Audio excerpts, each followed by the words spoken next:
දැන් මම බයයි ටිකක්. ඒ බය මේ අන්තිම කාලේ පාස්ටර් කෙනෙක් ඇවිල්ලා මාව අල්ලගයිද මම දන්නේ නැහැ. මොකද මේ මොහොතේදී මම දන්නේ නැහැ මොකක් වෙයිද කියලා මට. මං හිතන්නේ මේක තේරුම් අරන් හිටියා නම් වික්ටර් ජයන්තයි දෙන්න ලස්සන තාත්තෙක් පුතේ. ඊට පස්සේ මට හිතෙනවා නෑ නේද මේ සතුට කියන එක earn කරන්න ඒ තරම් දේවල් ගොඩක් ඕනේ නැහැ. ඒක චෝදනාවක් කරන්න බෑ. ඒ කියන්නේ මමත් ඇත්තටම මේගොල්ලන් අතාරිනවා. ඒ කියන්නේ මට ඒගොල්ලොත් එක්ක අර පදක්කම්ලාභී මිනිහා නඩත්තු කරගෙන ඉන්න බැරුව යනවා. මං හිතන්නේ මේ තැපුරු වෙන්න කියන පාලමක් හදපු එකක් කියලා තමයි. ඊට පස්සේ YouTube එකත් එහෙම පාලමක් හදපු එකක්. මගේ FB එකත් පාලමක් හදපු එකක්. මං කරන වැඩත් දෙයි පාලම් හදපු එකක්. ඒතර පාලම් දිගේ එනවනේ. සෙක්ස් ඇරියස් තිබ්බනම් මගේ ඉවර වෙනවා. ලව් ඇරියස් ටික ඉවර වෙනවා. එතකොට මට අර කොල්ලෝ කියලා ලව් කරද්ද නිකන් හරි සැපට බලන් ඉන්න පුළුවන් වගේ දිහා නිකන් එහෙම එකක් ඇවිල්ලා තියෙනවා. නිකන් හරි මුඛ පිළිකාවක් හැදිලා. දුක් විඳි සිටියොත් එහෙම මගේ වැඩේම කය ගහප එක නිසා.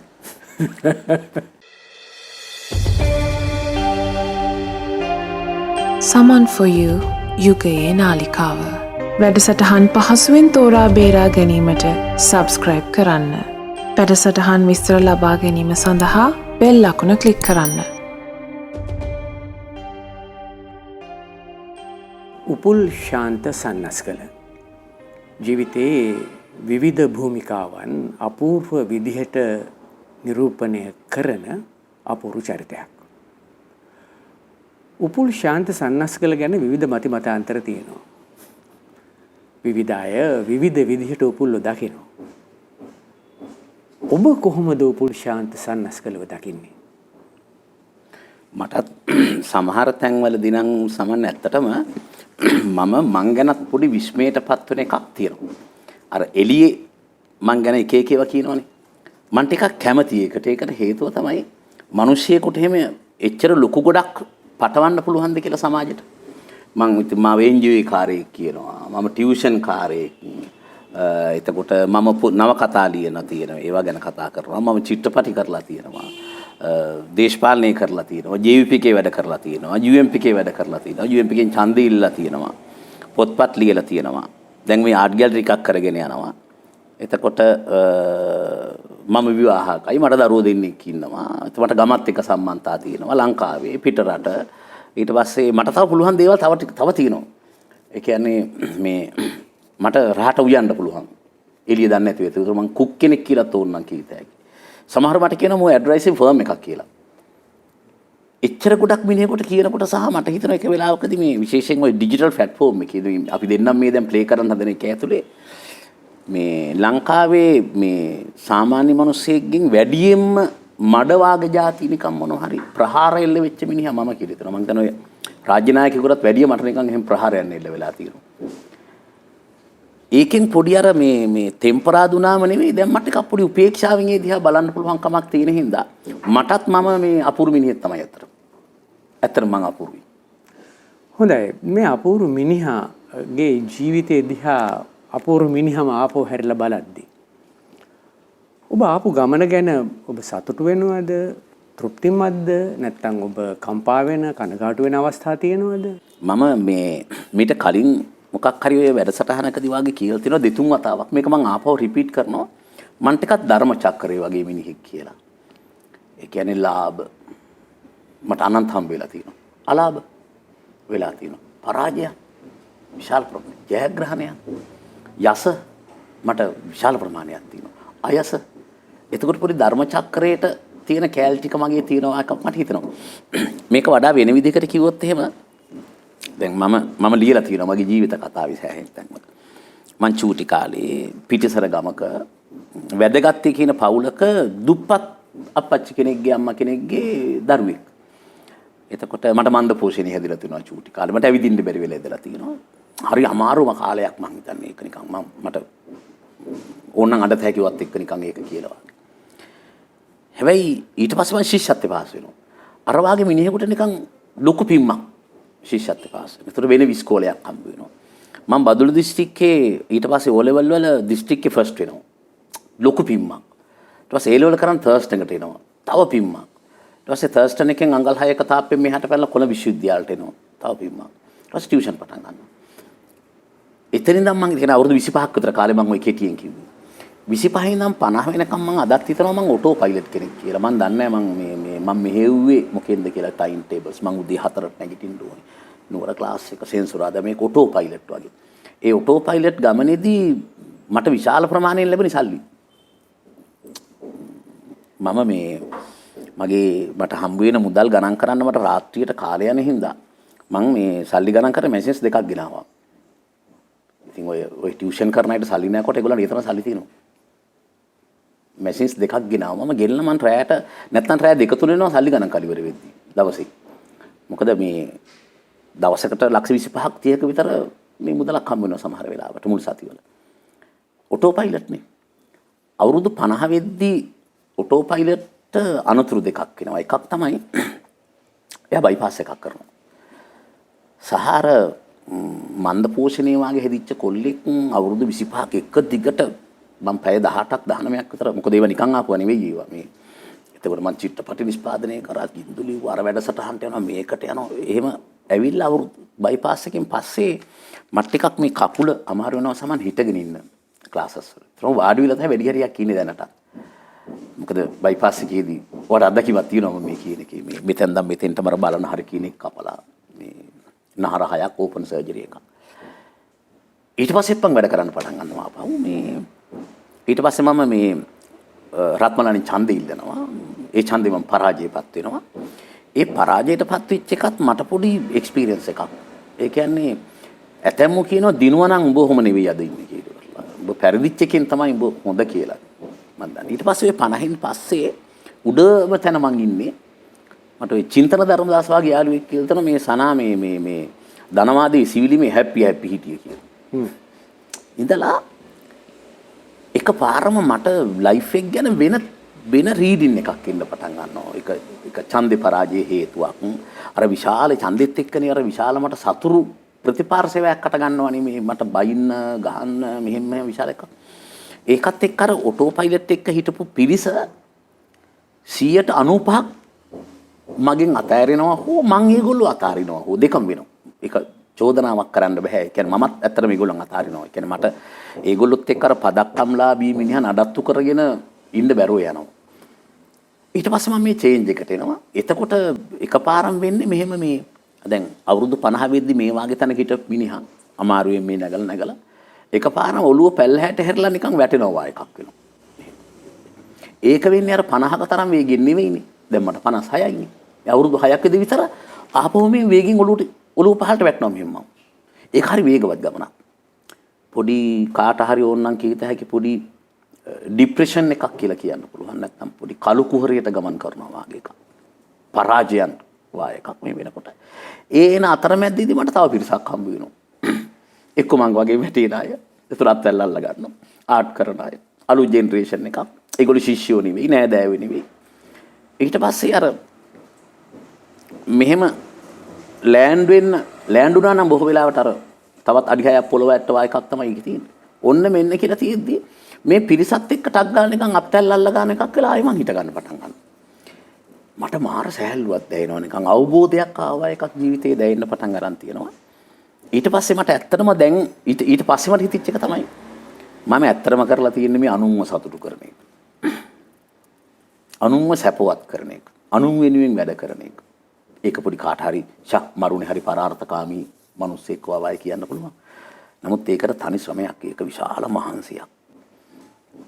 දරුව වෙනුවෙන්, බිරිඳ වෙනුවෙන්, යාළුවෝ වෙනුවෙන්, යාළුවන්ගේ චිත්‍රපට වෙනුවෙන් මම ෆිල්ම් එකකට ලක්ෂ 100ක් විතර දැම්මහම ඒක නිකන් හරි සහැල්ලු දෙයක් වගේ පේන්න පුළුවන්. හැබැයි ඒක සෙල්ලම් වැඩක් නෙවෙයි කුපියන්න කරපු මහන්සිය. ඒ වගේ ආදායමක් ඇවිල්ලා නැහැ. ඒ අතර මම ලක්ෂ 500ක් විතර ඉඳලා ඩික්ෂනරියක් කරනවා. එකෙන් ආදායකට නඩු වැටෙනවා.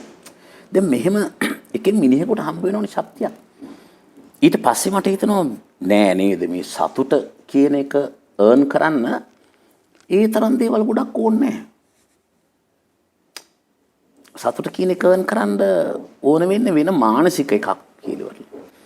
එතකොට අර අනිත් පැත්තෙන් මිනිහෙක්ගේ අර මේ ඔය 50 වෙනකොට අර ඇරියස් ටික ඔක්කොම මග ඉවර වෙනවා. සෙක්ස් ඇරියස් තිබ්බනම් මග ඉවර වෙනවා. ලව් ඇරියස් ටික ඉවර වෙනවා. එතකොට මට අර කොල්ලෝ කෙල්ල ලව් කරද්දි නිකන් හරි සැපට බලන් ඉන්න පුළුවන් වගේ දිහා නිකන් එහෙම එකක් ඇවිල්ලා තියෙනවා. ඒකත් එක්ක මම තීරණය කරන එක තැනකදී මේ මම earn කරන්න ඕනේ සතුට කියලා. දැන් ඇත්තටම කරමින් ඉන්නේ ඒක. දැන් මම ඔයාට උදාහරණයක් වොත් සමන් ওই පහුගිය අවුරුදු දෙකේ මට හරියට YouTubersලා ඉන්ටර්විව්ස් ඉල්ලලා තිනවා. ඉතාලම ළඟ මිත්‍රයෝ පවා මම දීලා නැහැ. මොකද මං කිව්වා අනුන් සතුටු කරන්න මම වැඩ කරන එක නැවැත්තෝ ආයක. ඒකෙන් ඒගොල්ලෝ කරන්නේ මාව විකුණලා ඒ platform එකේ ගොඩක් views ගරගෙන ඒක කරන. මම ඔයා ඊයේ කිව්ව ගමන් මම වට අහා කියනවා. ඒ මට සතුටක් දැනෙනවත් එක්ක කතා කරන එක ඇතුළේ. අදවත් එක්ක කතා කර කර ඉඳලා චුට්ටක් විස්තර කතා කරලා තේ එකක් බොන එකේ මට සතුටක් තියෙනවා. ඒ සතුට වෙනුවෙන් විතරයි මම මේ ගර්න් කරේ. ඒ වගේ දැන් කරන වැඩ ඔක්කොම තියෙන්නේ මං හිතන්නේ ඒකත් එක්ක නිකන් මට හැපි නම් හැපිනස් එකක් එනවා නම් මං ඒක කරන ඕන එකක්. එතෙන්දී මට අර පවුපින් හොඳ නරක වාගේවා මට සාපේක්ෂයි. ඒවා මං අයින් කරලා ඒක කරන්නේ. ඒ කියන්නේ මට සතුටුයි නම් ඒක පවුද පින්ද කියන concept එකට දාලා මම මැනගන්නේ නැහැ. මට සතුටුයි නම් ඒක හොඳද නරකද කියන එකේ concept එකට වැටෙන්නේ නැහැ අත්තට. සතුරු දෙය කරනවා. සන්න දැන් ඔයා මේ සතුට උපයනවා. ඔව්. ඒකෙන් අදහස් කරන්නේ මේ අවුරුදු 50ක ඒ පරණ යුගයේ අපි එහෙම යුගයේ ගමුකෝ. බයිපාස් එකට පෙර යුගයේ. ඒ යුගයේ ඔබ සතුට ඉපෙන්නේ නැහැ කියන එකද? ඒක අර ඒ නඩත්තු කිරීමේ ඇතුලේ නිකන් සතුට වාගේ පේනවා තමයි. අපි සතුටින් ඉන්නවා වගේ පෙන්නනවා තමයි. ඒක ලොකු ප්‍රෙෂර් එකක් සමන්. මිනිහෙකුට නළුවෙක් නඩත්තු කරන එක මං කියන්නේ මාර ප්‍රෙෂර් එකක්. ගේ රැවුල දැන් සමහර නළුවෝ ඉන්නේ තාම ඩයි කරන්න ඕනේ. මොකද ඌ එක නඩත්තු කරන්න ඕනේ. රැලි වැටෙනකොට අවුල් වෙනවා.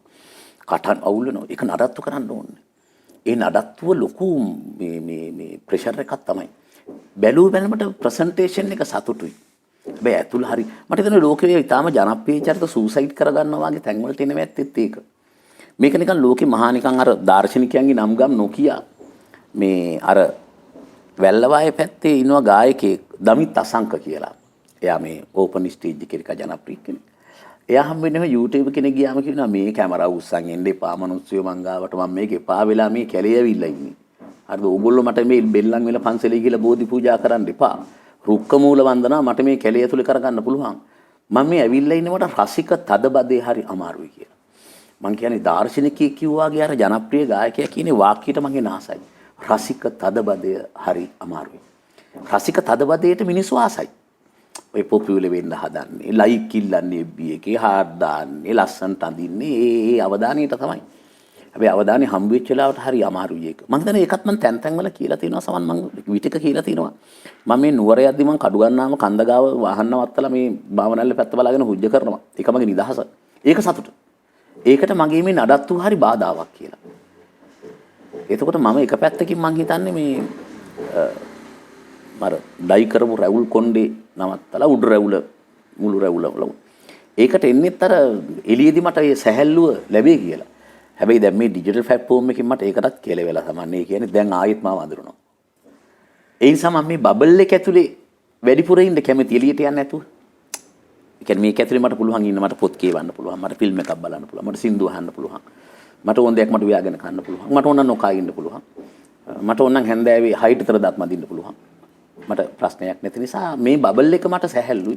හැබැයි එළියට යද්දි තියෙනවා නිකන් ගඳ ගැහුවොත් මම දත් මැදන් යන්න ඕනේ. මේ කොණ්ඩේ වුණත් මම මොකක් හරි පිළිවෙලට එළියට පීර ගන්න ඕනේ. ඒතර මේ බබල් එකට මම ආසයි. මොකද මේක ඇතුලේ මම සතුට earn කරනවා. එළියට ගියොත් ටිකක් ඩැමේජ් වයි මට හිතෙනවා නිකන් මම එළියට ගිහිල්ලා ටිකක් ඩැමේජ් වෙයි සමහර කතා. අයියෝ යා පිස්සෙක් වගේ නේ. ඇයි මේ මොනවද වාට උනේ? දෙයියනේ කෙට්ටු වෙලානේ. අනේ කිව්වම නිකන් ඒක නිකන් මට ඒක නිකන් අමාරුයි. මේ බබල් එක ෂෝක්.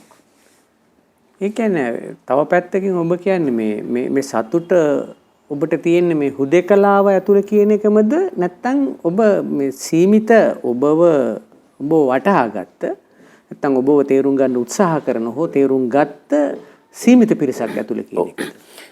මං හිතන්නේ දැන් ඇත්තටම සීමිතයි නෙවෙයි දැන් ඉස්සරටත් වැඩිය සමන්නේ පිරිස අසීමිතයි කියලා. ඒ කියන්නේ මට FB එකේ ඉන්න ෆලෝවර්ස්ලා ගන්න මට YouTube එකේ ඉන්න පිරිස ඉස්සරට වඩා ටිකක් විශාලයි. කවවත් ප්‍රතික්ෂේප කරලා නැහැ. හැබැයි දැන් මේක ඇතුළට එනකොට නිකන් ඒ එන අයට තියෙනවා මොකක්දෝ මේක ඇතුළේ ඉන්න ඕනේ විදිහක්. වා එකක් නිකන් ඩිස්ටර්බ් කරන්නේ නැහැ කවුරුවත් කාටවත්. එතකොට දැන් පිරිස ඇත්තටම වැඩි වෙලා. හැබැයි මේ පිරිස මොකක් හෝ වෙනසක් තියෙන අය. සමහර දැන් උදාහරණයක් කොහේම ඊයේ දවසේ මෙතන මේ ජයලත් මනෝරත්නගේ වැඩකට උදේ ඉඳන් ඉතින් තරුණ කණ්ඩායමක් ඇවිල්ලා නාට්‍ය සින්දු කිව්වා උදේ 6 ඉඳන් රෑ 10 වෙනකම්. මං අතන වාඩිලා ඉන්නවා තේ එකක් පීලා. මං කියන්නේ ඒක ලබන්න මිනිහෙකුට ටිකක් හරි අමාරුයි. එතකොට ඒකම සතුටුන් කරනවනේ ඒකේ. එතන අර මේ මුදල් මේ ගණදෙනුව කියන එක නෙමෙයි අතරම තියෙන්නේ.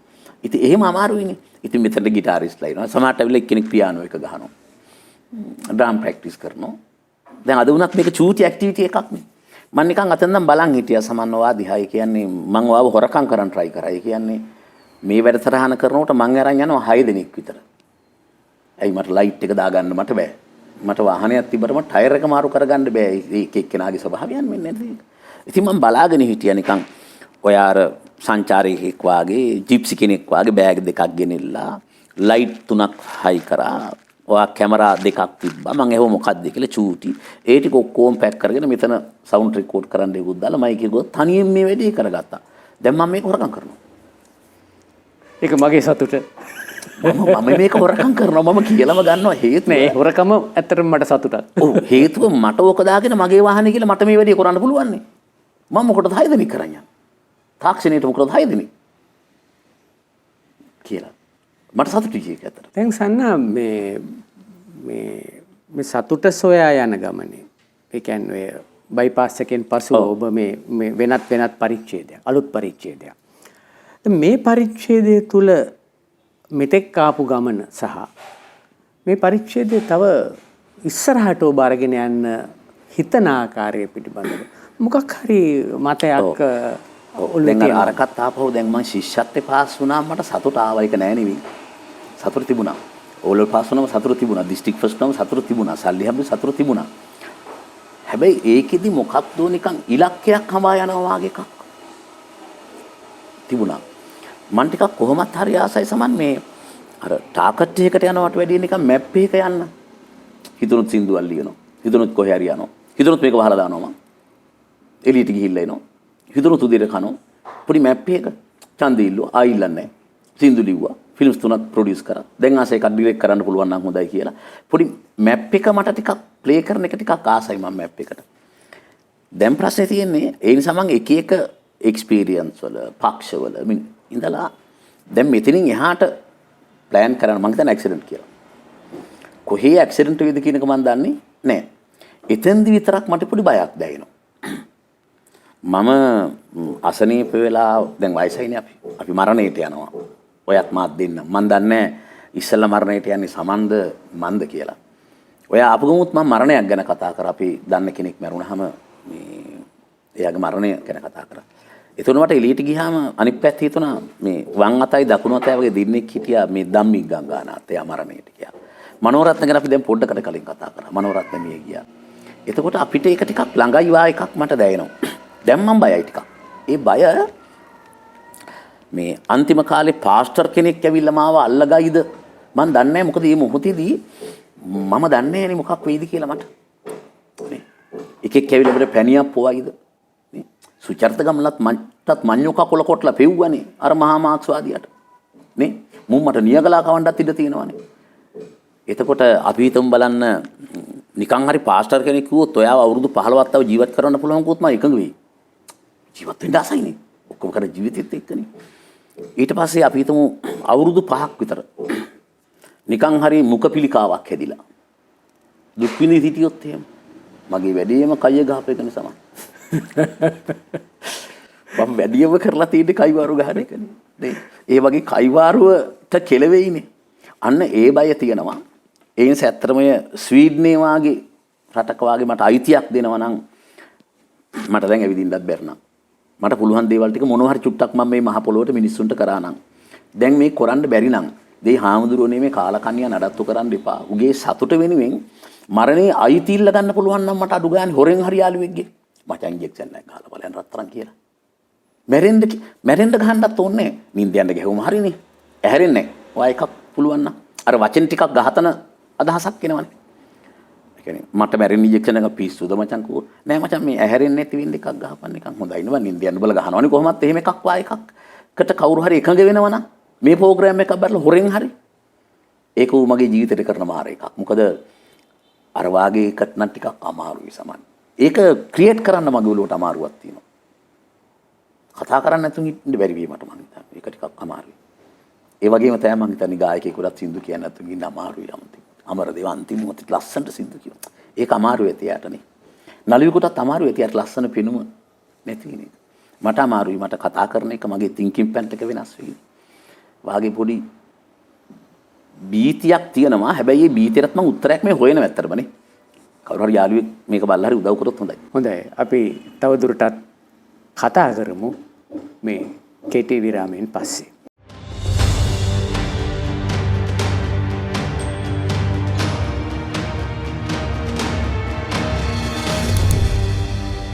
Someone for you. Upul Shantha සන්නස්ගලගේ ජීවිතය දිහා ආපහු හැරිලා බලද්දී මම දකින දෙයක් තියෙනවා.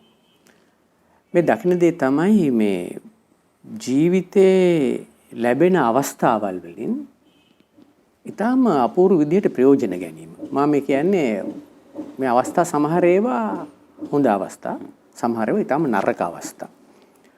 සමහර ඒවා යහපත් අවස්ථා, සමහර ඒවා අයහපත් අවස්ථා. මෙන්න මේ මෙතෙන්දී අපි ඔබ දිහා බලාගෙන ඉන්නවා.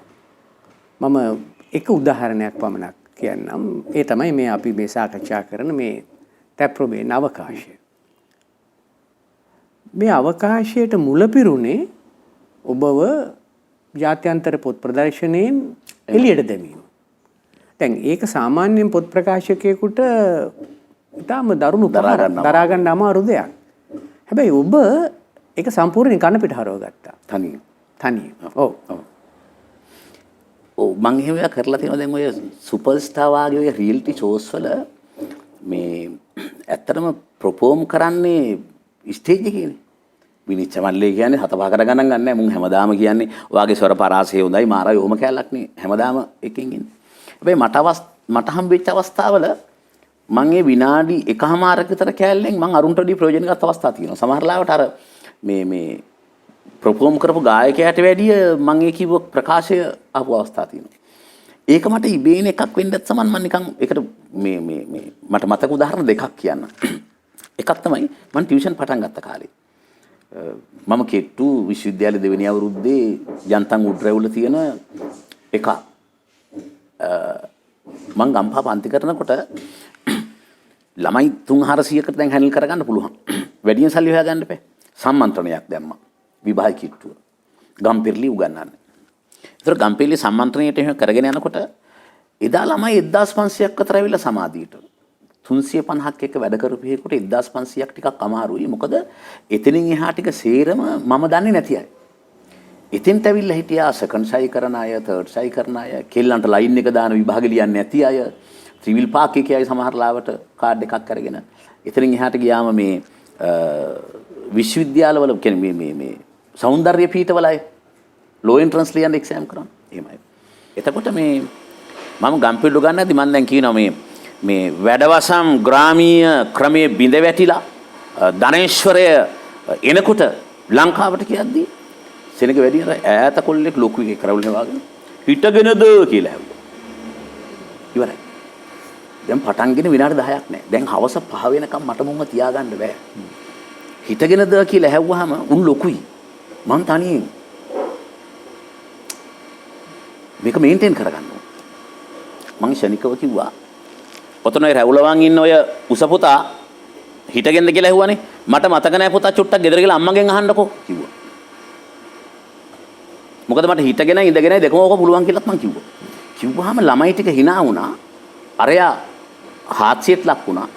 සන්නස්ගල කුණුහරුප කියනවා කියලා ප්‍රචාරයක් ගියා. ඇත්ත වෙන්න ඇති. හැබැයි පන්තිය හැන්ඩුණා. හවස 5 වෙනකම් නීට් නෑ. අර චූටි අවස්ථාව මං ගත්ත එකක්. ඕක වුණා අර සංකමජිත් කියන මේ අපේ මාධ්‍යවේදී මිත්‍රයත් එක්ක කරන දෙරණ ඉන්ටර්වියු එකද ඒක වුණා. ඒ තමයි අර මම යාපනයේ ගිහිල්ලා උඩ ඇඳුම නැතුව නන්නූරු කෝවිලේ ගත්ත ෆොටෝ එකක්. හරිම සාමාන්‍යයි මට නම්. හැබැයි මේක මැජික් වෙලා මෙන්න මූ ෂර්ට් නැතුන් නන්නూరు කොවිල මෙහෙම කියලානකොට සංකත් මේ ප්‍රශ්නේ ඇහුවා. සංක මගේ ශිෂ්‍යෙක්. මගේ ඉගෙන ගත්ත එක්කෙනෙක්. මම දන්නවා සංකගේ තින්කින් එක නෙවෙයි මාධ්‍යවේදියෙක් වශයෙන් ආයතනයේ එක සංකේ ඉන්නේ කියලා. දැන් නිෂ්පාදකයාගේ තියෙන සම්බන්ධය තියෙන සංකත් එක්කනේ. මට දැවුණ සංක මෙහෙම කරනවා. මයික් එක. මට තේරුණා අර මොන හරි කිව්වා මූ ඉන්ටර්වල් එකට යන්න හදන්නේ කියලා. ඉන්ටර්වල් එකට ගියා යන්න ඉස්සෙල්ලා මූ ටක් ගාලා ඇහුවා මගෙන්. ඒ නන්නూరు කොවිලේ මේ කියනකොට මම කිව්වා මේ නෑ ඉතින් වවුලගේ මගුල් ගෙදර ගියාම කකුල් දෙකෙන් තමයි ඉන්න ඕනේ කියලා. දැන් මම ඉන්ටර්වල් මෙයා ටක් ගාලා කිව්වා මේ හොඳ වෙලාවට සරමක් ඇඳගෙන ගියේ නැත්තේ කියලා. දැන් ඉන්ටර්වල් එකට කපනවනේ. කපන්න ඉස්සෙල්ලා මං කිව්වා මං ජොකෙක් යනන් හිටියේ කියලා.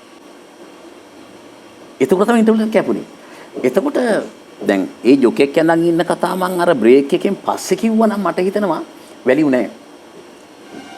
අරයා බෝල් කරපු ගමන් මට ඒ ඩෑෂ් එක ගහන්න පුළුවන් කමක් තියෙනවා. මට තාමත් එක තියෙනවා මං හිතන්නේ. ඒකත් අර කයිවාරුවේම කෑල්ලා. ඒ වහිමුවේ කියලා තමයි මේ බය තියෙන්නේ. ඒ අවස්ථාවන් මං එහෙම අරන් තිනවා තමයි අතට. ඒක ඇත්තක් මං. දැන් ඒ අවස්ථාවන් වලින් විශේෂයෙන්ම ඔබ මේ අලුත් පරපුරේක මේ ඩිජිටල් පරපුරේක ඔබ ලොකු ගනුදෙනුවක් කරනවා මේ අවකාශය තුළ.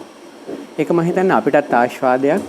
සමහර ඒවා අපිට මේ ෆිසිකලි විඳින්න මෙතෙන් එන්න බැරි වුණාට අපි ඒක විඳිනවා මේ ඩිජිටල් අවකාශය හරහාම. දැන් මේ අලුත් පරපුරේක මේ ඇතිවෙච්ච අලුත් ගනුදෙනුව ඒක කොයි වගේ එකක්ද? ඒකට කෙටි කිව්වොත් මාරයි.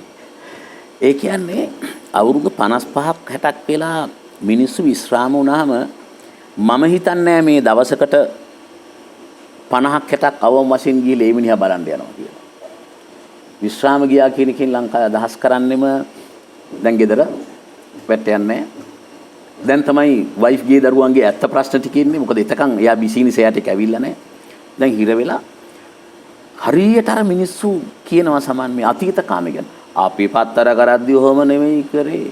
අපි ගුවන් විදුලි ඉද්දි වයින් එකේ වගේ අලුපා කියනවා. අපි ඉද්දි පොඩි අර අතීත කාමේ කැලලක් එක්ක කියනවනේ.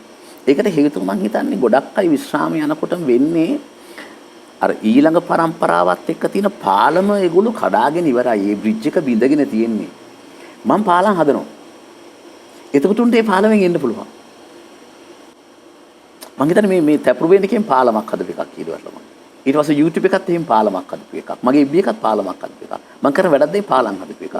ඒතර පාලම් දිගේ එනවනේ. එතකොට පොඩි කැමැත්තක් ඕනේ පාලමෙන් එන්න. මොකද අර පොඩි ඩිසිප්ලින් කැලලක් චූට් නැත්තම් මේක මේන්ටේන් කරන්න බැරි එකක් තියෙනවා. ඒ අත්දැකීම මම හිතන ලංකාවේ තියෙන මට විතරයි. ඒක මාරයි. විශ්‍රාම ගියේ මිනිහෙක් බලන්න හැමදාම 50ක් 60ක් එනවා. ඇවිල්ලා මට බහද නොකර මොන හරි ෂෙයා කරන් යනවා මගේ. මෙතෙන්ට දැමුත් ඔයයි දිත් මේ ආවනේ. දැන් ඔයයි දි මෙතනින් මේ ක්‍රොස් කරන් ගියේ කෙනෙක්. එයා ෆිල්ම්ස් 12ක විතර මියුසික් කරපු තරුණ මියුසිෂියන් කෙනෙක්. අපි වැඩසටහන ඉවරලා මම නඳුන්ලා දෙනවා. එතකොට ඒක සතුටක් නෙවෙයිද? ඒතකොට විශ්‍රාම මිනිහෙකුට ඒක මරු නැද්ද නිකන්? හැබැයි මම මේක ගෙදර හිටියා නම් ගෙදරට එන එකක් නෑ. මොකද ගෙදරකට ආවම අමුත් එක්කට අපිට බෑනේ ගිහලා තේක හදාගන්න. මුගාක් ළඟම එක්කෙනෙකුට තමයි කියන්නේ එන ලයිබ්‍රරි පොතක් කරන් බලන්න කියලා. දැන් එතකොට මෙතන පොඩි හෝමි ගතියක් තියෙන ඒගොල්ලන්. ඒගොල්ලෝ තේකක් හදාගෙන බොනවා. හැදුවා මටත් ඒකක් හදලා දෙනවා. ඒගොල්ලෝ සිගරට් එකක් බුවොත් මගෙත් එක්කත් සිගරට් එකක් ෂෙයා කරගන්නවා. සමහරට වසක් විසක් වුණත් අපි දෙගොල්ලෝ ෂෙයා කරගන්නවා. පොත් කියවනවා අය ඒගොල්ලෝ. මොකද මෙතෙන් තෙන්න බෑනේ මියුසික් කරන්නෙත් නැත්තම්. රසිකත්වෙකුත් නැත්තම්. සහෘදේකුත් නෙවෙයි නා. පොතක් කියවන්නෙත් නැත්තම්. එතකොට අර මගේ ජීවිතේ තිබිච්ච අර පම්පෝරි වාචාල කයිවාරු ඉවර වෙලා අවුරුදු 50 දී දැන් ඇහුම්කන් දෙන්න සහ ෂෙයා කරගන්න પરම්පරාවක් ඉන්නවනේ කම. දැන් අපි මෙතන දේශපාලන කයිවාරු ගහන්නේ නැහැ. දැන් අපි එළිය තැනකට ගියොත් එහෙම මචං මේක කරාම මෙහෙම සල්ලි ගන්න පුළුවන්, මෙහෙම ගේම් එකක් ගහන්න පුළුවන්. ගේම් ප්ලේ කරන්නේ නැහැ. ගේම් ප්ලෑන් කරන්නේ. මියුසිෂියන් කෙනෙක් ආවත් මියුසික් ගැන කතා කරනවා. පොත් ගැන කතා. ඒක ටිකක් මරු මං කියනවා. මං ඒ ටික පොඩි ආඩම්බරයකුත් තියෙනවා මේ ඒක කිව්වහම පොඩි අනිත් අය ඉරිසියාවක් එනවා ඇති. මං ටිකක් කැමති මොකද මට හැමදාම මිනිස්සු ඉරිසියා කරාමනේ අර ගහන්නේ මායක. ඉතින් මං කියන්නේ ඉරිසියා කරන මිනිහෙක් වෙන්නේ හරිෂෝ. දැන් මේ නිදහස් පරිසරයේ දැන් මේ සතුටත් එක්ක ඔබ කරගෙන ආපු සමහර දේවල් ඔබ සම්පූර්ණයෙන්ම නවත්තනවා. නවත්තන්න තුන් බෑ සමන්. දැන් මට ඒතරම මම ඔය එකපාරක් විතර මේ අතහැරීම මම ඉගෙන ගත්තේ මේ බුදුන් වහන්සේගෙන් නෙවෙයි උටාරගෙන් කියලා මම එක වෙලාවක කියලා තියෙනවා. පොඩි ඇත්තක් තියෙනවා ඒකේ. දැන් බුදුන් වහන්සේගේ අතහැරීම අපි මේ සාහිත්‍යයේ පොත් ඇතුලේ අපි බුදුන් දැකලා නැහැ. අපි දැකලා තියෙන අඹපු රූප, ඒ ලියලා තියෙන දේවල් ඒකින්නේ. හැබැයි උටාර අපි දන්නවනේ. අපි උඩෙන්ද කිරිදි අරන් තියෙනවනේ. එතකොට වර එක කාලෙක මට තිබුණා අර අවුරුදු 50 ඔටෝ පයිලට් කාලේ. ෂා උටාරට දෙන්න වැඩි මං හදනවා ටවුන් වල ගොයිට වැඩි එකක් වාගේ ඒවා මගේ ඔළුවේ තිබිලා තියෙනවා. මේ මිනිස්සයා හිටපු ගමන් මේක අතාරිනවනේ. දැන් කවුරු හරි කියයි නෑ අතෑරියේ නෑ ඔක වික්කා. ඒකට ට්‍රිලියන් ගාණක් සල්ලි හම්බුණා. ඒ වගේ යාතල්ලි අතෑරියා නේ උනා. ඒ ට්‍රිලියන් ගාණක් නෙවෙයි තව හම්බුණාත් දැන් අර හිරුණු බස්න අධිරාජ්‍ය වගේ තව රටක් අල්ලගන්නනේ හදන්නේ. හරි. ඉතින් කොටාරට ඕනකමක් තිබුණේ නෑනේ. අල්ලපු කඩේ තියෙන මේ රහුමානිය එක අත්පත් කරගන්න. හැබැයි ඔඩෙලක ගත් එක්කෙනා රහුමානිය එක අත්පත් කරගත්තා. ඊට මෙහා විදමත් අත්පත් කරගත්තා. මොකද යාට තාම ඉන්නේ ඒකේ. මන් දන්නේ යා එක අතාරින්ද කියලා කවදා හරි. ඔබ උටාර අතෑරියා. ඒක මට මාර එකක් වුණා. අතාරින්න පුළුවන් නම්. දැන් මම නිකන් හිතලා තියෙනවා සමහර ලාවට. අතාරිනවනම් ඇත්තටම මේ ඊළඟ ක්‍රිකට් නායකයෝ අතාරනවා නම් ඊළඟට ක්‍රිකට් ගහන්න දෙන්න කියලා. උන්ට බැනවැනෙම ඉන්නේ. මං අර මහගස්සට කියලා පොත් පෙළක් ලිව්වා සමහර. වට මතක ඇති අර. ඒක ලිව්වෙම ලෝකේ අර තාත්තලාගේ දරුවන්ට හැදෙන්න දුන්නේ නැත්තේ. දැන් මං නිදසුණක් වශයෙන් මං ගත්තොත් මේ අයින්ස්ටයින්ගේ දරුවන්ට මොකද වුනේ?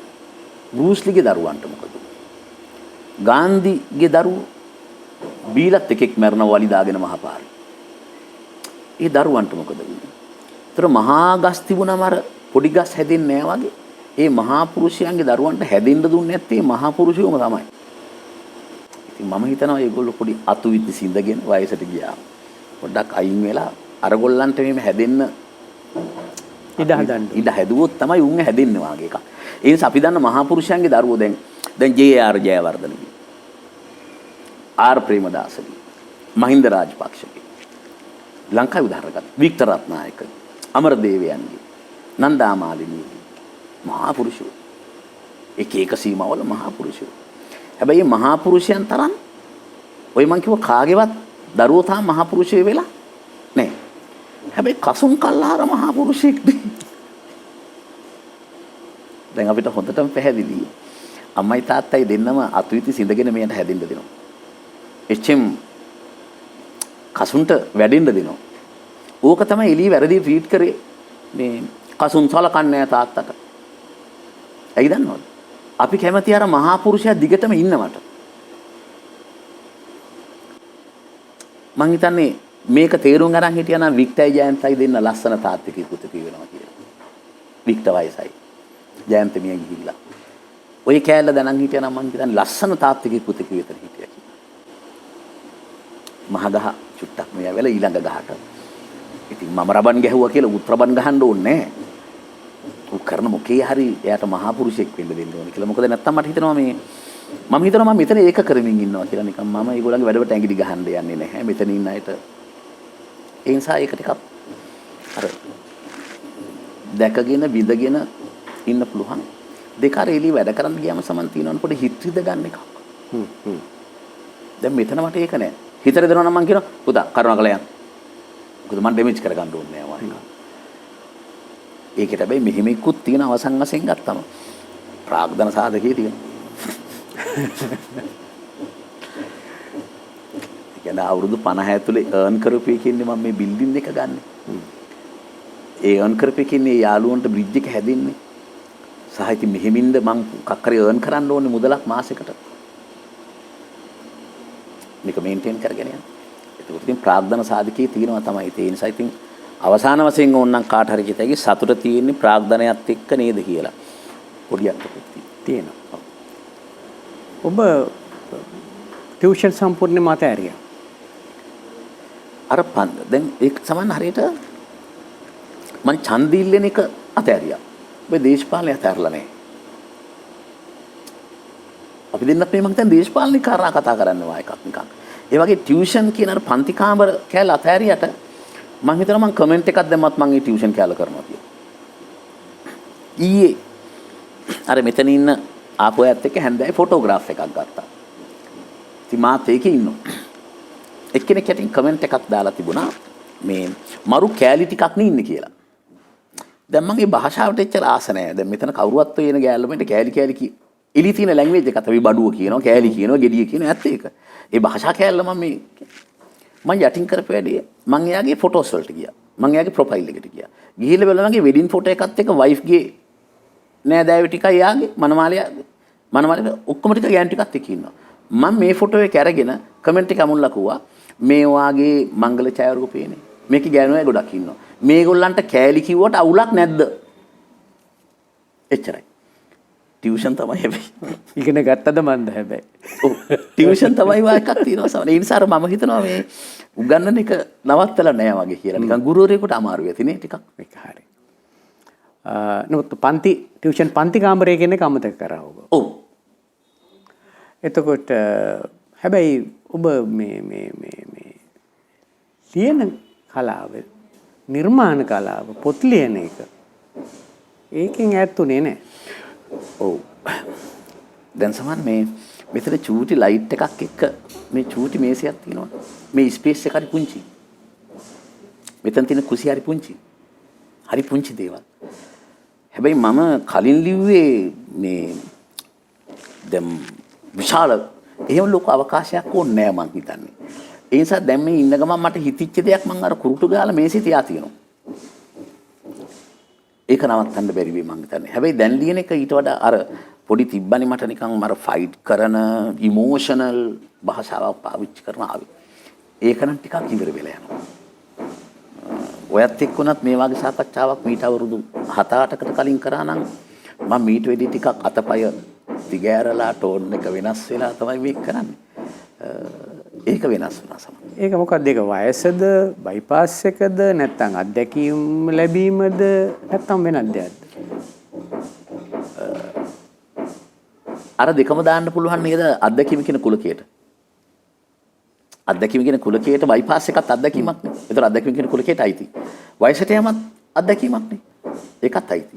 ඒතර ගෙවපු ජීවිතයත් අත්දැකීමක් නේ. ඒ සමන් කැමති එක අත්දැකීමක් කියලා කියන්නේ. ඒ කියන්නේ අත්දැකීමක් කියන කැලට අර ඕන එකක් දාත හැකිනේ.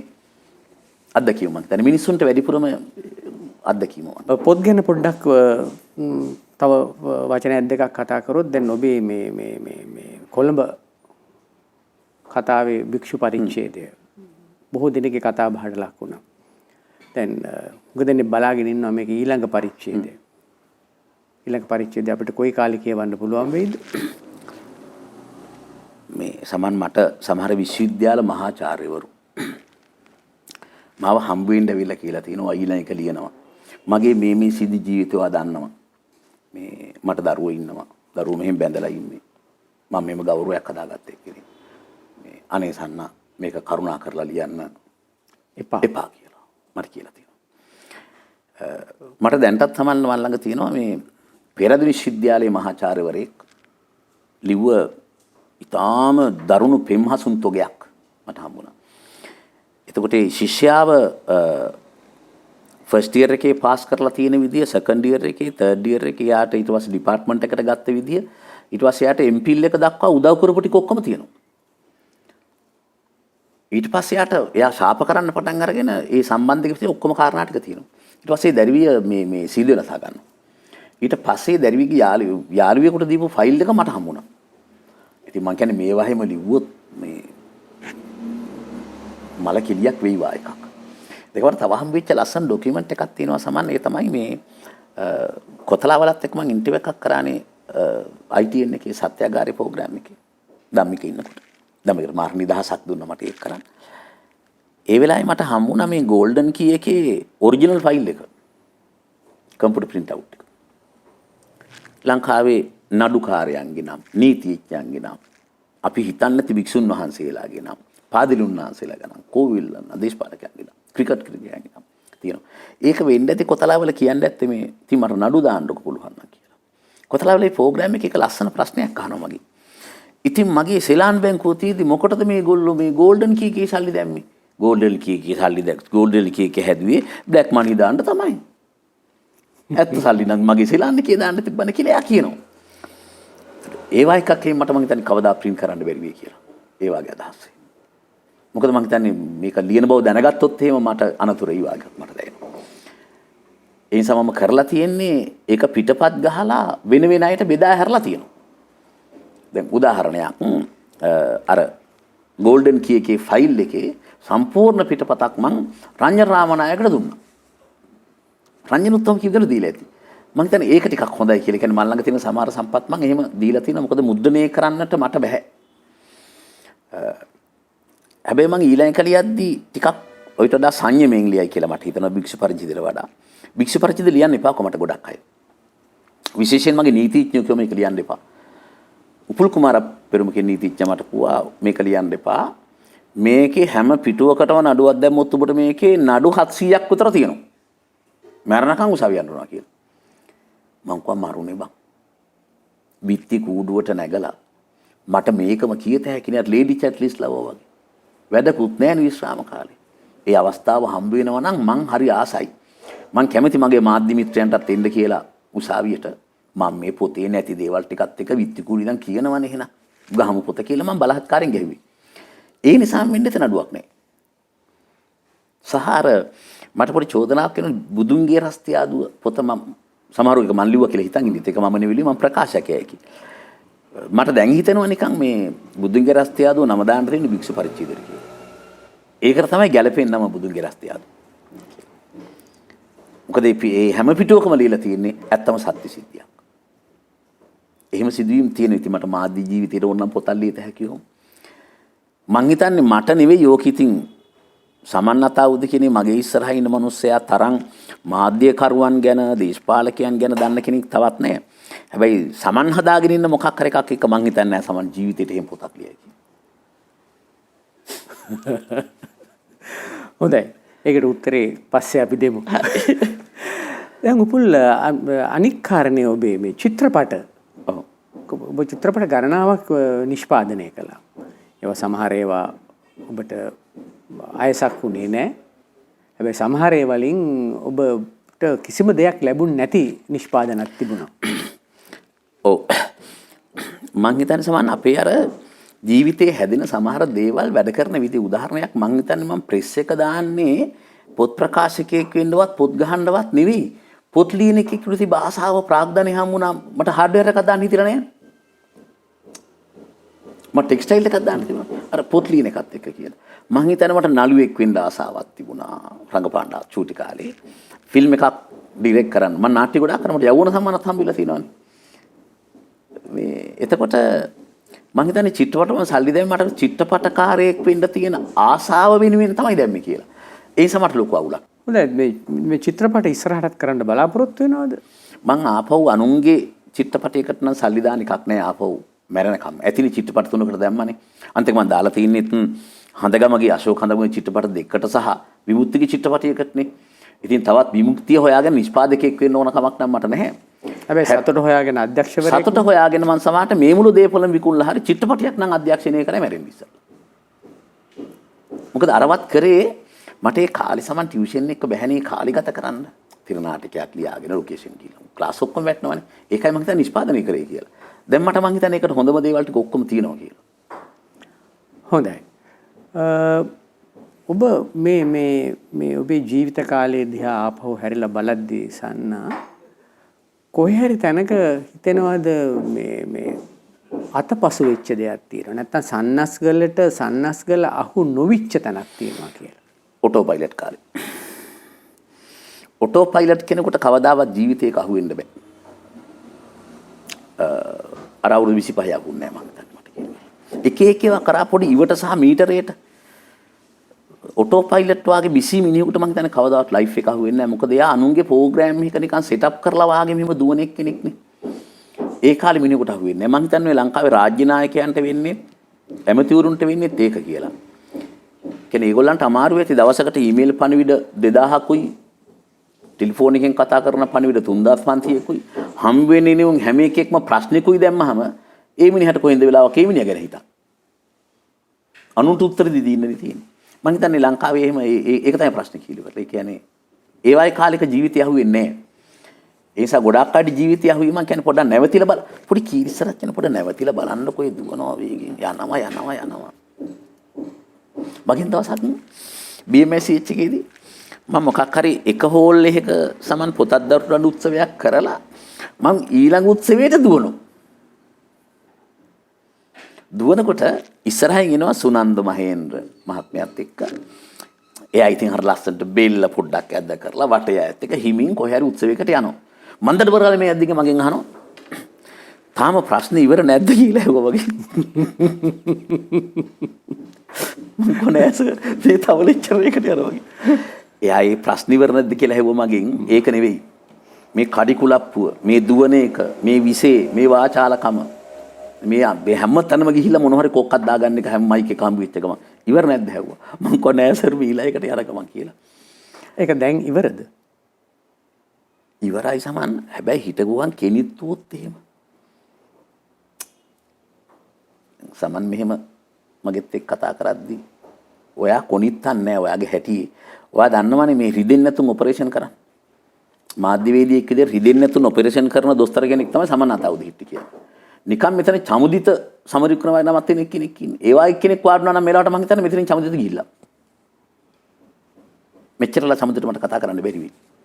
මොකද ඒ වාගේ ත්‍රස්තවාදී හඬකට මං මේ සංයමයට එන එකක් නැහැ. කෙනිත්තුත් තාම අමාරුයි සමන් එක කියන්නේ. මිනිස්සෙක්.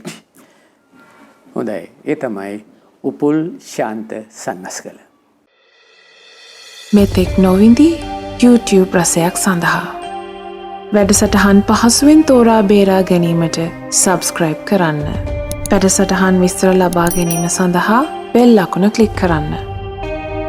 Someone for you යුගයේ නාලිකාව.